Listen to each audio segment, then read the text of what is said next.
On that note, we have another passive library program coming in April for National Poetry Month called Blackout Poetry. All April long in the library, you can find loose leaf book pages and black markers to create your own blackout poems. We will be posting them to our social media and website. Along with this, we will have a display titled Post-it Poetry, where patrons can write a poem on a Post-it note and stick it to our elevator display board. For example,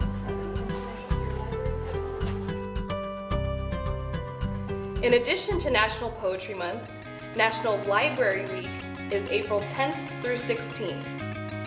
The theme this year is Libraries Transform. Please feel free to stop by the library and let us know how much you appreciate it.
Welcome to Literally Literary. Today we're going to be at the public library talking to the teen event coordinator, Chris Lutzock. He's here today to kind of tell us about some of their collection and how he goes about coordinating the collection of books for teens, whether it's nonfiction, fiction, graphic novels. So Chris, tell us a little bit about what you do when you're trying to put together the collections of books that you have here. Well, there's a lot of factors, of course, that go into building any collection, but specifically with teens, you're looking for items that are going to be of interest to both younger and later teens. You want a good mix of the realistic and the fantastic. You want a lot of adventure, but also a lot of romance. You're looking for stuff that's very popular, but also stuff that's very substantial. And you always want a healthy dose of diversity in all of its aspects. When you're building a nonfiction collection, you want to focus not only on what's going to be of high interest, but also what's going to help with homework. Speaking of homework, we also have access to a lot of databases. Now, when I was a student, I'm sure when many people out there who are listening were students, they remember rows and rows and rows of journals and magazines. And you would have to go to a reader's guide to look up a keyword, and then you would find a date. You would find dates and titles, and you have to ask a librarian to fetch them for you. And then if that magazine was at that library at all, well, all of that now fits nicely onto a very small computer chip, and it's so much more accessible. And so many more are in the tens of thousands of titles will be in any library collection, and it's so much more convenient. It's so much faster, and it opens up a lot of space at the library. So, Chris, tell us a little bit about the coordination of the book collections here for teens. And when you say teens, kind of tell us what age range are we talking about here? Junior high or junior high and high school? And kind of talk about some of the collections you have here. In the teen room, we buy for approximately 13 to 18-year-olds. So we're looking middle school through high school. And so when you're buying books, you do want to try to get things that hit all those ages. So sometimes these books are like for early teens, and sometimes they're going to be of more interest for later teens, and you try and get a healthy mix of both.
So Chris, there is something called a book rave. I guess last year you all had a book rave. What is that? How does it work?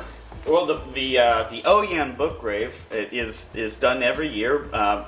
Me and my other Oregon State librarian colleagues put together a best of list of books for teens for each year, and the new one will actually be coming out sometime this month. It's always a big announcement at the Oregon Library Association annual conference, and it's just a nice list of a good diverse mix of the best books of the year, 20 best books for teens. Along with that, you can always get a reading recommendation from a librarian. We have lots of us are pretty diverse with the materials we read. And we have databases that can help you pick your best book, and you don't even have to be in the library. You can access that from home with your library card. So when I walk into the teen area underneath the Teen Escape sign, so I see a binder called the Teen Reading List, and there's also a suggestion box. Can you tell us a little bit about these two things, the reading list and the suggestion box? I'll start with the suggestion box. We invite especially teens, but anyone to make suggestions about our teen room, whether it's the physical space or how we operate, or mainly ideas for which book to buy next. We always want to get input and let teens have a sense of ownership of the room. The teen reading list, much like the book rave, is just a suggestion of what should I read next. Not only do we have these reading lists and best of brochures, but you can always use a librarian as a resource too. A lot of us have read an awful lot of teen literature, and we all have our favorite genres within genres. We also have a database that's accessible both here and at home with your library card. It's a fantastic resource to figure out what to read next. Well, thank you for joining us, Chris, on Literally Literary, and we want to encourage everyone, young readers, middle-aged readers, elderly readers, young children, we want to encourage you to come to the McMINNVILLE Public Library for their summer programs, of which there are many, and we will be talking to more librarians over the next few weeks, find out what some of these programs are. Thank you again, Mr. Letzock, for joining us. It's been my pleasure.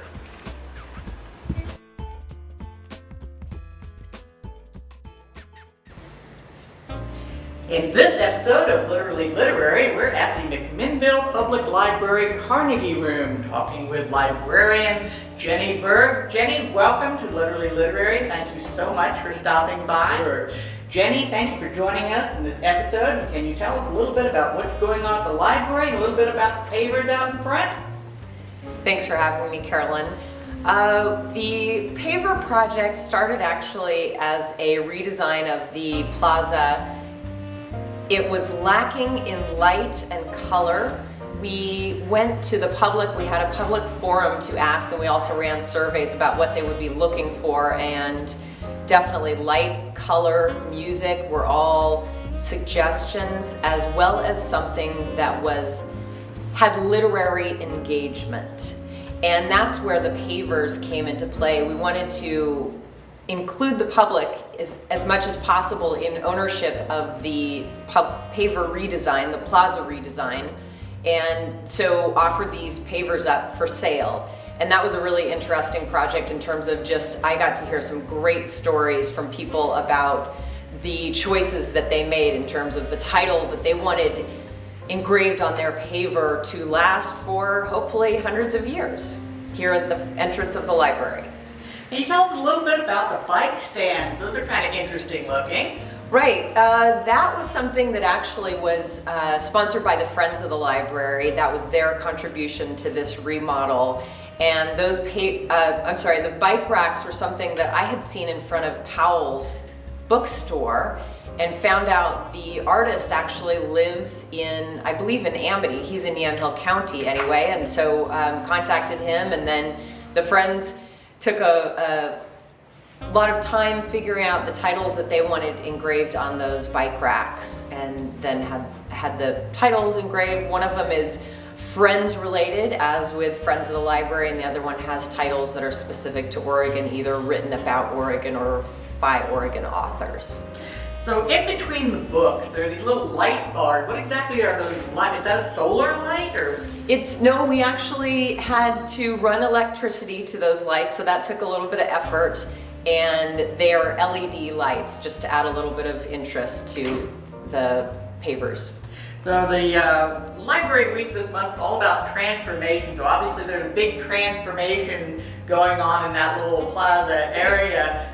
Can you tell us a little bit about some of the events you've had associated? Did you have like a little ribbon cutting ceremony at one point? We did. It's kind of been a long, drawn out process of getting this done. You had to, the pavement had to be ripped up, and then it was kind of a process in terms of how things had to be done. We're still actually waiting for a few pieces of the project to be finished up.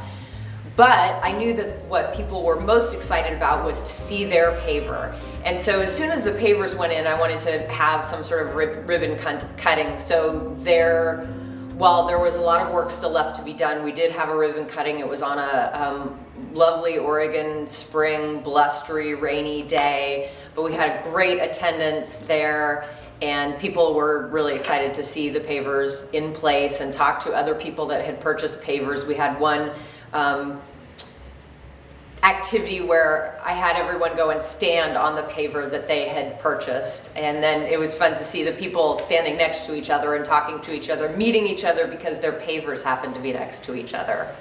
So can you, I've noticed when I walk through it, I see people all the time coming through here and looking at all these different titles and it's interesting that it isn't just the basic Western literature canon of classical literature. Can you talk a little bit about, some of these are very different titles. Yes, like I said, there's some great stories that I heard. One that maybe is, not great Western literature, but certainly something that almost everyone has read is the Lorax. That was the first title chosen. It was chosen by a staff member at the library whose daughter was having a baby, but had not yet had the baby. And so she did order the paver and had the name of the person that she wanted dedicated to, but she said, but wait until the baby's actually born to engrave it, just to make sure that, that's still going to be the name and all of that. That was a fun one to hear about. And we had, another children's book story that I like. There was a banker in town who has a 2-year-old son, and his 2-year-old son's favorite book is Chicka Chicka Boom Boom. And he talked to me about it and said, but that's not really what you want, is it? And I said, yeah, that's exactly what I want. I love the idea of other kids coming through and seeing that book and recognizing maybe that's the only title that they recognize, but it makes them want to possibly read others. And he was still unsure, but a month later talked to me again and said, I asked my son again, what's your favorite book? And he still said Chicka Chicka Boom Boom. So that's what got engraved on their paver. And I really I do look forward to that child and other children coming over and saying, I know that book. And I actually, about a week ago, had some kids wandering through and yelling out titles. And it turns out they were yelling out all the titles that they'd read. So yelling out, Chicka Chicka Boom Boom, and The Lorax, Good Night Moon. And that's exciting, and that's exactly the idea. You know, we wanted to provide some literary engagement, and it's been an amazing conversation, ongoing conversation. I love that there was a conversation when people were choosing their books, but then also the conversation that will continue to go on. There was another woman that sat out here watching as the Pavers were being put in place, and she said, whoever came up with this idea is a genius. It was the architect from Waterleaf Architecture. But then she also said, I'm not a reader, and these make me want to read. And that was just awesome and amazing. I also have to throw out an amazing thank you and kudos to Nectar Graphics. They did all of the designs on the Pavers. They donated their time to do those designs, and I think that that's what makes it really an incredible piece of art, that each one of those Pavers is completely unique and different, with different font and different designs and all, and that is just it's so exciting and a joy to see.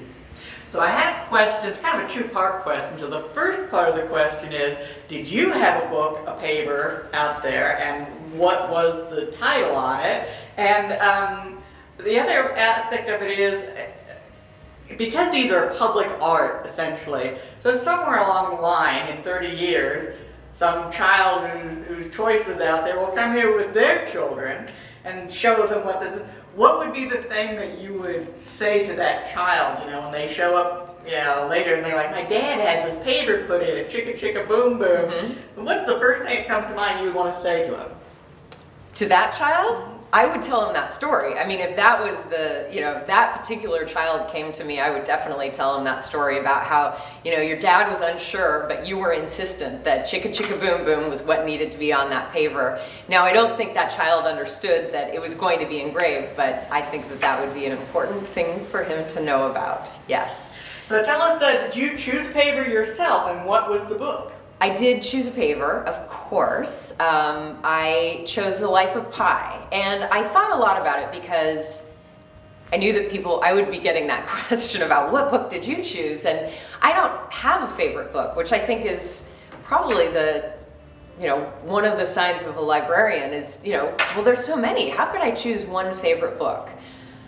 I chose that book for my paver because I had an amazing, I read it, and I had one take on it, and about an hour later I attended a book club that is just this book club I've been in for 15 plus years, and it's a wonderful group of women, and within half an hour of talking about the book, I had a completely different idea about what it was about, and it was so exciting to have that conversation. So I loved just the whole story surrounding that, and that things are not necessarily what they seem at first glance, and that the more that I can talk and communicate with people, the more I'll have an understanding about the book, the person, the issue, whatever. They opened my eyes to that, and I love that story, that's part of what literature is about, and that literary engagement, and the idea that these conversations that are going to be taking place in the community will have that kind of transformative effect on some people. And that's really exciting to me. Well, Jenny, we want to thank you for joining us on Literally Literary. This has been a great little interview. We appreciate your input, and thank you again for helping with everything you did with this paper project. It really has brightened up the entire entry area of the library, and it's connecting people who probably never would have made that connection before. And I have to thank the entire community because it's really about the community. The frog was donated a couple of years ago to the library, in part through the Friends of the Library, and we decided that it needed a name, and we did a survey of our customers and ended up with the name Booker T. Frog. And then decided that Booker needed a place definitely in the native plant garden, but we wanted to make sure that kids could climb up and pet and be friendly with Booker T. Frog without getting their feet muddy, and so decided that a mosaic underneath would be appropriate. And the Ford Leadership Program, that was their contribution to the whole project. And this kind of kicked everything off with the color and excitement, and there's some interesting little pieces down here. There's a few tadpoles in there, there's a dragonfly over here, and we've definitely had young kids coming and asking about the creatures in the mosaic, and also, you know, that the tadpole then becomes a frog, and so there's some learning happening as well. So Jenny, I'm looking around here, and there's quite a bit of public art in McMinnville, and here on the plaza we have the frog here on the lily pad. It's kind of adjacent to the plaza area. Can you talk a little bit about public art here in the plaza area and our frog here? We were lucky to have the frog donated to the library. I think it was a program that originated through the McMinnville Downtown Association Committee for Public Art. There were individual contributions to purchase this frog sculpture, and then it was donated to the library. One of the logos that the library has is a frog emblem to indicate children's materials. And so the frog fit in very well. Its original name is The Thinker. It was done by Ralph Trethaway, and we decided that the frog needed a more individualized name, and so turned that over to our patrons, and they decided on Booker T. Frog as the name of this particular frog. And then the mosaic was a project that was spurred on by the Ford Leadership Program. They did the fundraising for it and worked with the artists Karen Rychek and Lynn Adamo to make this lily pad piece that then is the base for Booker T. Frog to live on. I was pleased to find that McMinnville residents have no problem with banned and challenged books. There were many titles chosen for Pavers that at one point in time have either been on a banned or challenged book list. To Kill a Mockingbird, Fahrenheit 451, Slaughterhouse-5, A Wrinkle in Time, Little Women, Harry Potter and the Sorcerer's Stone, The Adventures of Huckleberry Finn, I Know Why the Caged Bird Sings, Where the Sidewalk Ends are some of the titles that were chosen as Pavers that have been on that list at one point in time.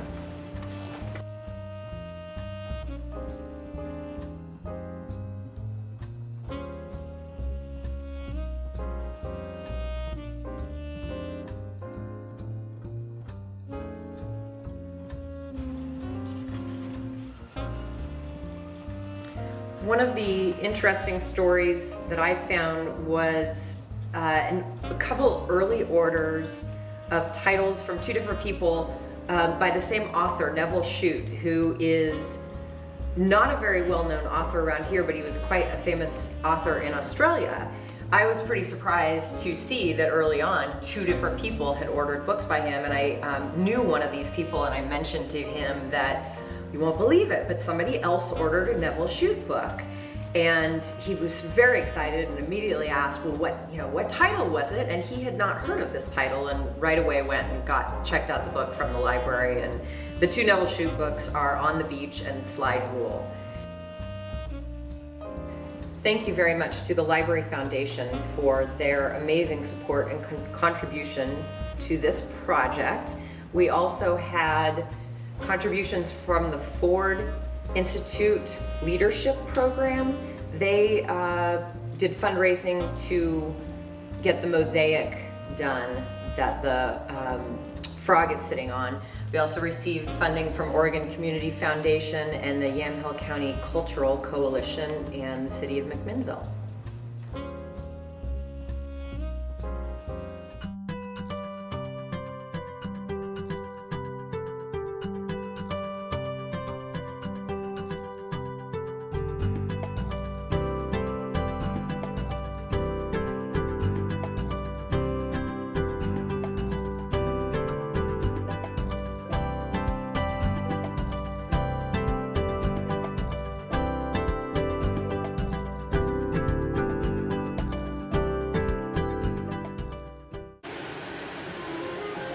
Hello Yamhill County. This is a new episode of Literally Literary. We're going to be visiting the children's area of the McMINNVILLE Public Library.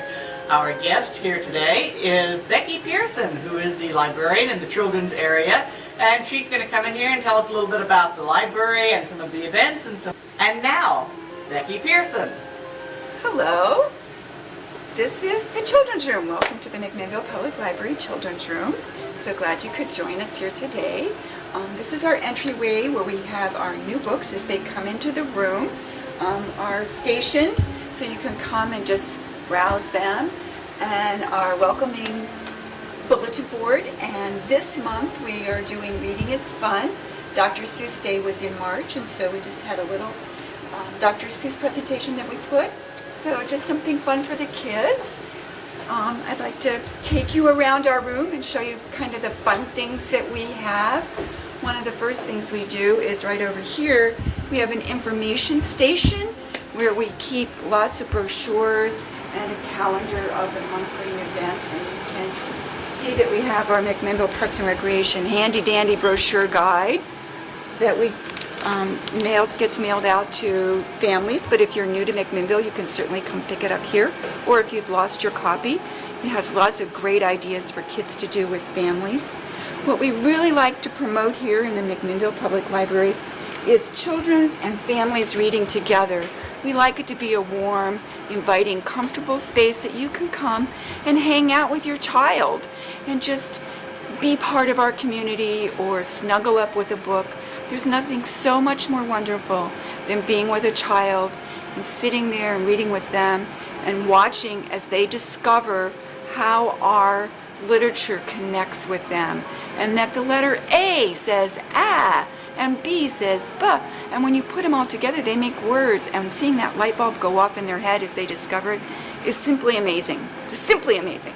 So we also have calendars here that we give out, and they have our monthly events. This one, of course, is for April, but each month they get prepared and they have all the different activities that we have going on in our library.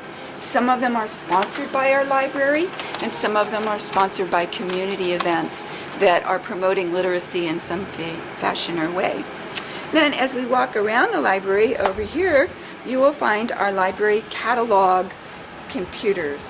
And this is our catalog, and as everybody knows, our catalog went from being just cards many years ago to being an online activity thing that you can access from home, which is really good because, as all parents know, if you're trying to sit there and look for books and you have a toddler banging on the keys with you, it makes it a little tough to do. So you can do this at home, like when your kids are down for a nap or in the evening after they've gone to bed, and you can browse through our entire catalog, both for children and adults. And it accesses all the libraries that we are also in a consortium with. And what I really like is our kids page. So it has different buttons that you can go to. And if you go down to here, you can get book lists online, you can get programs and activities, you can find out when our story times are, you can go to Digital Kids, and one of the cool things in our Digital Kids is our Bean Stack. And Bean Stack, oops. So Becky, tell us a little bit about this area, the children's reading area. It has Roy G. Bibb at top? What does that mean? That's red, orange, yellow, green, blue, indigo, and violet, which are the colors in the rainbow. And this is sort of our science center, and right now we're focusing on rainbows and what it means and how they're made. And so it just gives a little snippet of what the kids can do, just a visual about what rainbows are. So parents can do this as a starting point to talk about what it is, and then you can go over into our nonfiction area or our fiction area and find out stories or facts more about rainbows. We also have a literacy area where you can come in and practice doing writing with your child and practice forming their letters and the first parts of that. You can practice letters and recognizing letters with some of our alphabet game cards. And these are our children's backpacks. These check out just like a book, so you can use your library card. The red ones are for toddlers, and they're called toddler totes. And inside is a collection of materials, usually including like a DVD and some beginner readers that kids can read with their families. This one is on dinosaur. Each one has a different theme. You can check them out just like a book, and there's one per card. The blue ones are for beginner readers. These are leveled readers, so they're not a theme, but they are a number of books that are on the same reading level. So as your child is learning to read, you go through a lot of books, a lot of them, all at one time. And so this gives you a whole collection of books that should be right on their same level so that they can read quickly through them and feel that sense of accomplishment as they're learning how to decipher our language. Can you tell us about our little friend inside here? Yes, we usually have gerbils here. We usually have 2 of them, and the kids love them, and they come in and they talk to them and they visit with them, and a lot of times they'll make a beeline straight in here to the gerbil section so that they can visit with our 2 gerbils. Do they have names? They do. These 2 are Mishka and Zaika. They were named by some of the children. We have a little contest, and so they get to name them when we get new gerbils. Do you have contests for children for other events? Or? We do. We've just completed our bookmark contest. It's an annual contest that we do, and so the kids can create a bookmark. And this year the theme for it was Beverly Cleary's 100th birthday, because she will be turning 100 on April 12th. So we wanted to honor her in that way.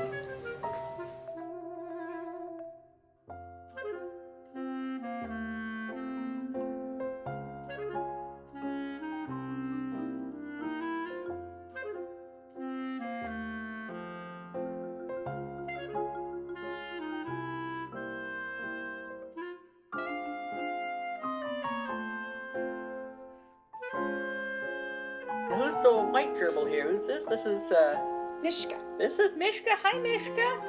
Hello.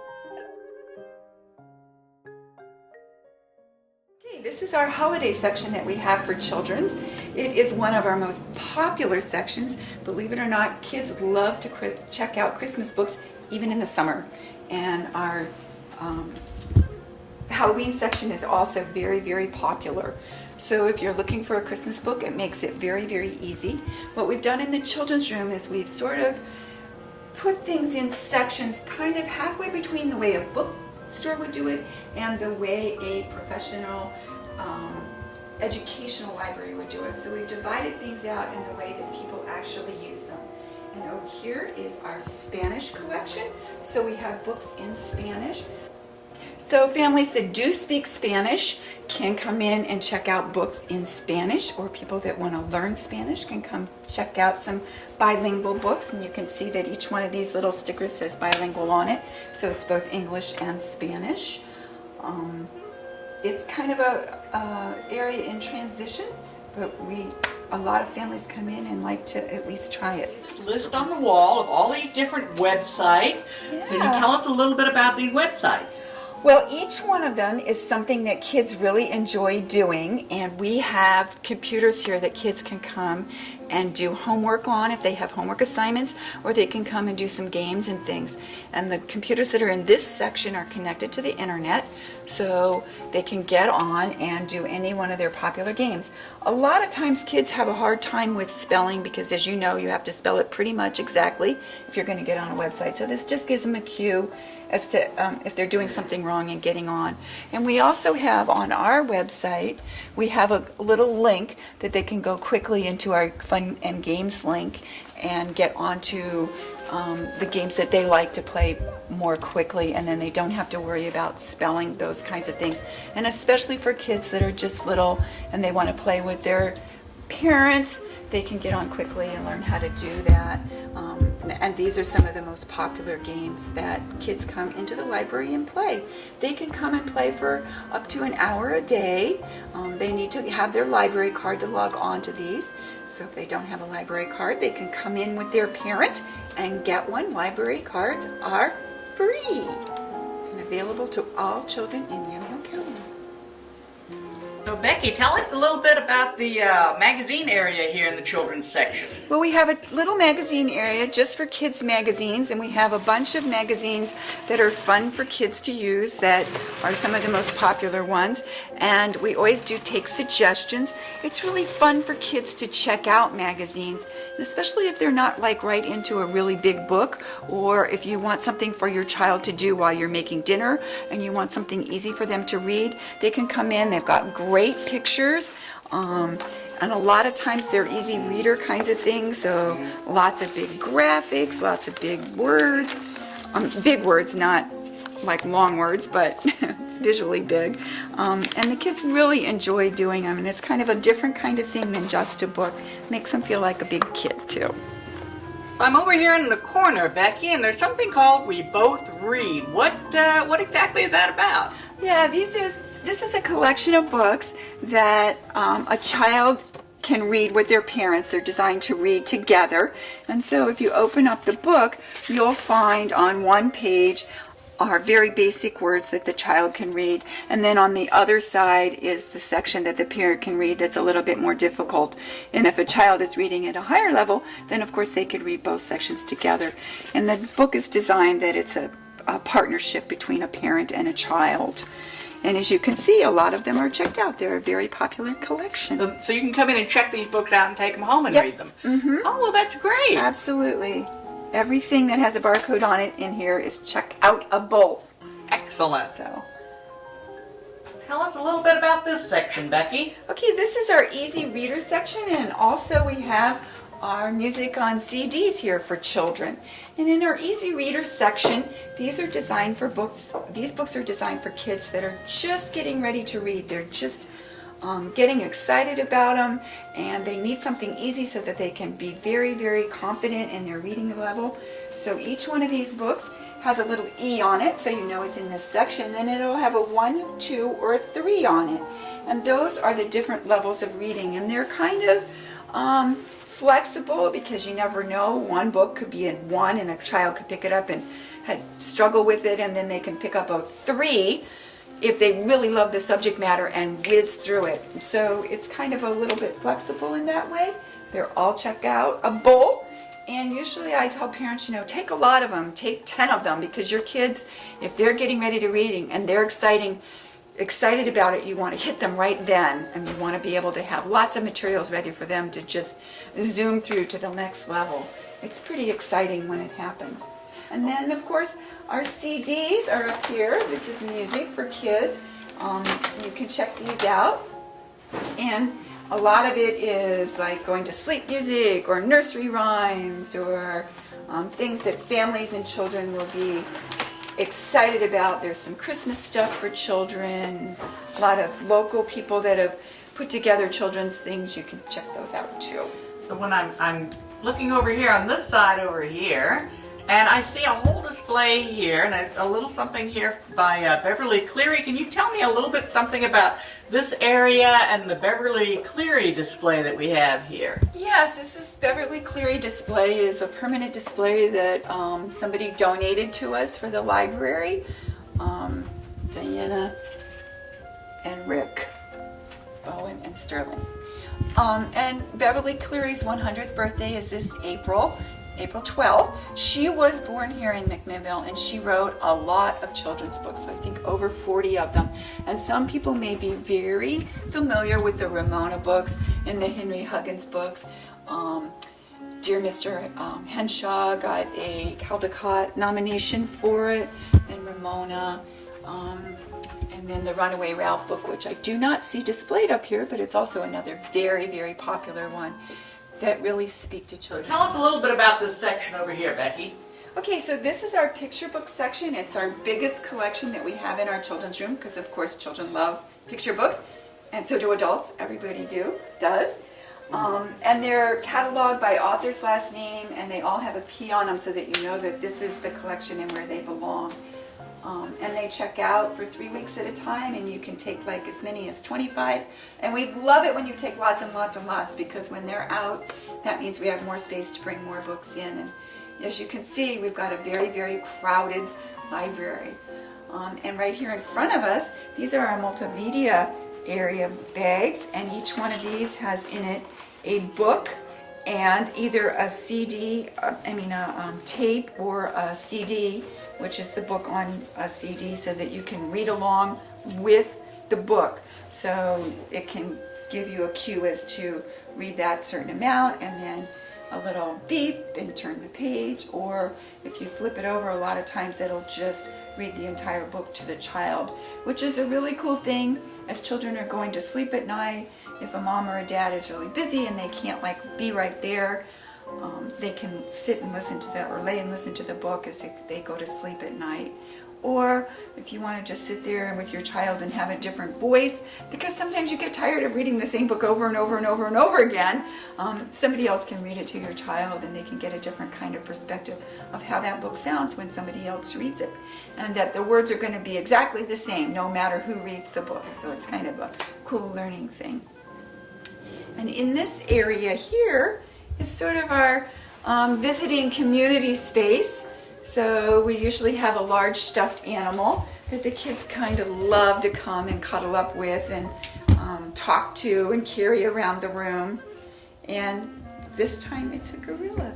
And we have beanbag chairs, and we have a spot for them to sit and work on either homework, or we have puzzles that they can use.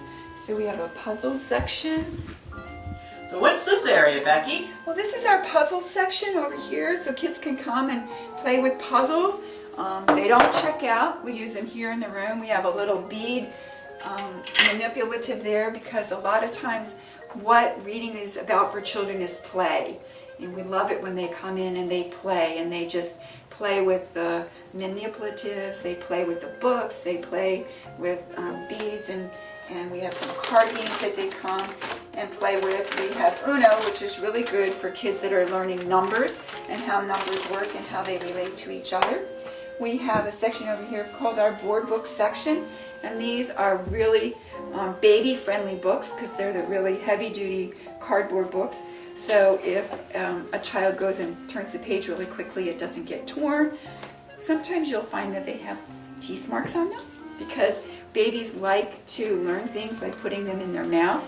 We clean these off often, so that usually parents will clean them off too before they bring them back in, but we try and keep them clean, because they do get checked out an awful lot, and they are very, very popular with the people that come to McMINNVILLE Public Library. Over here, so this is our preschool section, and these books are all picture books, but they are designed and selected because they have subjects that are very important to children that are 3, 4, and 5 years old. Like a lot of those kids have trouble going to sleep at night, so there's books about sleeping and books about how safe you are. They often have a little brother and sister coming along, so they'll be talking about having a new baby brother or a new baby sister, and what that feels like, and how exciting that is. Or making friends. It's a time in children's lives where they're trying to figure out how to make a friend, and how to be a friend, and how to be a good friend. And so these books are often talk about that. Going on trips or vacations, that it's okay to not sleep in your own house at night if you go to grandma's house or on a trip or someplace. So it gives them those kinds of things that parents can use to reinforce those kinds of activities with their children. And at the very end of our section over here, we have another section. So this is our early literacy bulletin board. We talk a lot about early literacy at the library here. It's a very important thing. And early literacy is what children need to know before they start to read. And it starts actually before a child is born. I'm sure a lot of people have heard that it's really fun and important to read to your child, or sing to your child, or be with your child before they're even born. And then as they start into that, we talk about different developmental things and things that you can do to create your child's ability to read. Because the ability to read means that you can successfully navigate life. And that's a really important thing to be able to do where we live in a democracy. Because you get to do that, and that's a really important thing. And it's been divided up into 5 different categories: playing, singing, reading, writing, and talking. And then we offer many, many different ideas on how to use those 5 different concepts and teaching with your child and working with your child before they ever start school, and getting them ready to understand what reading is all about.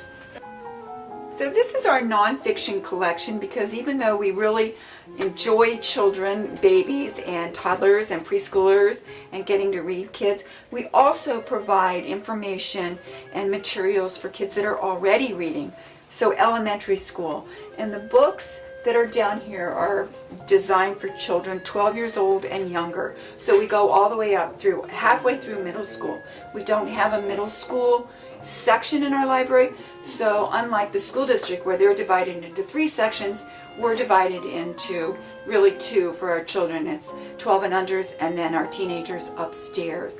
So in here we use the Dewey Decimal System to organize our books, and it's pretty easy to use the catalog and then come on over and find a book that is what you're looking for if you're doing a school report or if you just want more information about whatever.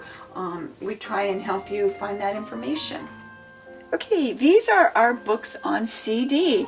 And so if you're going on a long trip with your kids and you want to have them listen to books while you're in the car, this is a really great way to do this.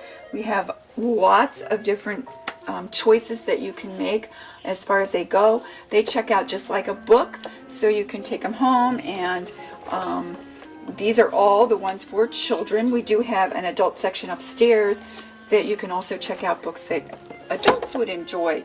But even as an adult, these are some really great classic books that you shouldn't be without.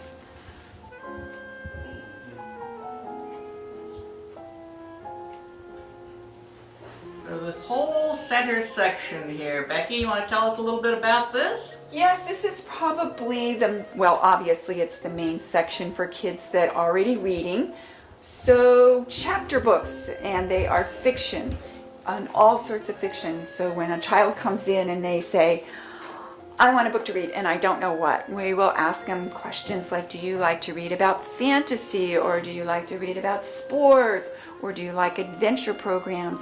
And then we'll take them over into this section and we can help them find a book that meets their reading level so that they can have a fun time with it, or they can come just and select their own, whether it's a mystery or an adventure book. And a lot of kids will come in and spend quite a bit of time just sitting on the floor and flipping through books and just finding something that they really like and enjoy to read.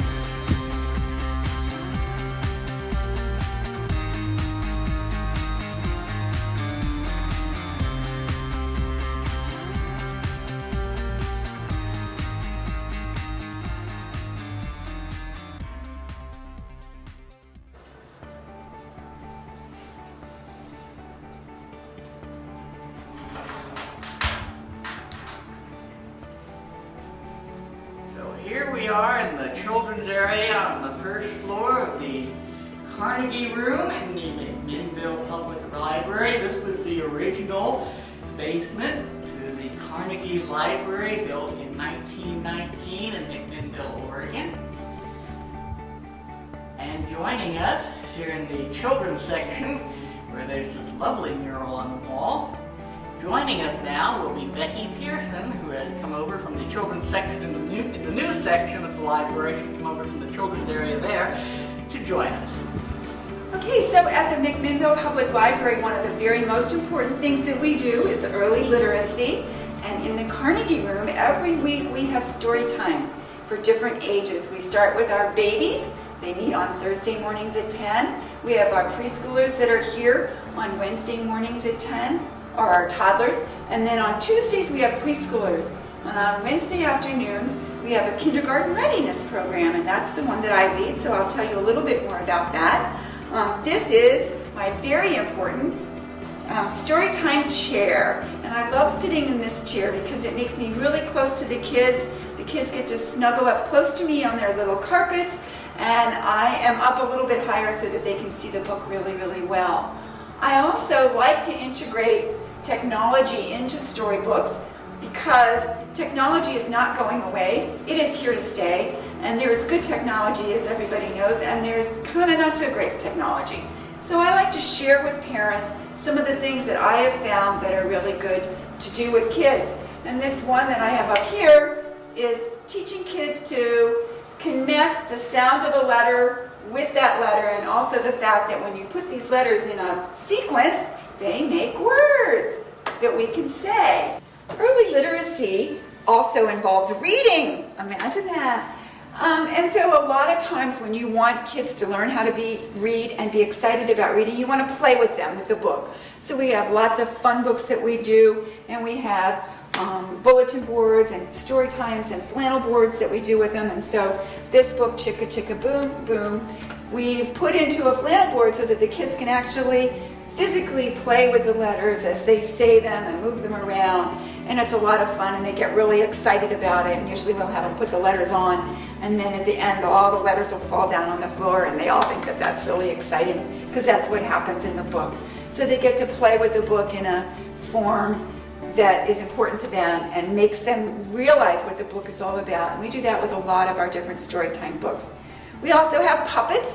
Puppets are really fun for kids.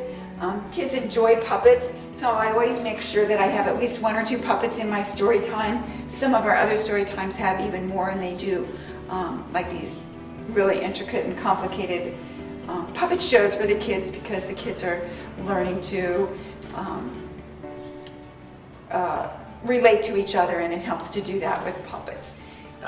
Okay, so this is my story time board. It says story time in big letters on it so the kids can understand that it is. One of the things that's really important with kids is eye-hand coordination and fine motor skills. So a lot of times we like to let them color and draw and connect in that way with literacy. So each time when they come in, they'll write their name on one of these little things and color it in, and we'll stick it up on the board. And when they come in next week, they'll go, oh, I remember last week when we read Dr. Seuss books, or I remember when we read the books about the fish, or, oh, I love that dinosaur book, Mom, can we get it again? So it's just a visual cue that they have come before, they've been here, and they've enjoyed it, and they want to come back again. And it also gives them some experience with eye-hand fine motor coordination. So Becky, tell us a little bit about these 2 puppets that you have in the children's area. Yes, this one is Franklin. Hello, my name is Franklin. The kids really love him. They like to just wave hands with him, and sometimes he's small so they can put him on their hand really easily and manipulate him, and he really likes that, and they like that. And this is my buddy Herbert. Say hi, Herbert. Hi. And the kids sing hello with him, and they wave his hands, and they carry him around, and they just really enjoy him and his spikes on the back and his long floppy tail. And it gives kids a chance to interact in a positive way with a puppet and let them do the talking and make up the conversation, both sides of the conversation. And a lot of times it'll be a conversation that they've had with their parent at home, and it'll come back to them, and we'll get to hear all about their house and their family. And usually it's really fun, and the parents usually have a good time with it too. Some of the other things that we do during story time, especially for our kindergarten readiness program, is we use different kinds of games and activities for parents to play with their children right before the story time starts. And this is picture sequencing and classification. So 2 kinds of skills that children need to learn as they're learning to read. You know, picture sequencing, that a story has a beginning, a middle, and an end, so they can make up a story, and it's helped by putting these pictures together and how a story actually makes sense to them. And classifying is just another skill that helps them match things that go together, so when they're trying to learn how to read, they can make sense of what we're talking about, and they will understand, as an adult does, how the world is kind of put together for them. We love handing out little different things for families, and one of them that we do, this was put together by the Oregon Library Association Children's Services Division, so this is available in almost every single library all across Oregon, and we've chosen to use it in our library. And every day it gives a parent just a different cue as what they can do with their child to help promote early literacy at home with them. Like on the 22nd of April, you can write your child's name and have them trace the shape of the letters with their fingers. So it's a eye-hand coordination, it's matching the letter to the child, understanding that their name is actually spelled and that the letters mean them. And kids love it. Anytime you can do something that relates to a child, they're just like, oh, that's me, and they get it, and it's really fun to watch. So we have these available for free for any parent that wants to come and pick them up.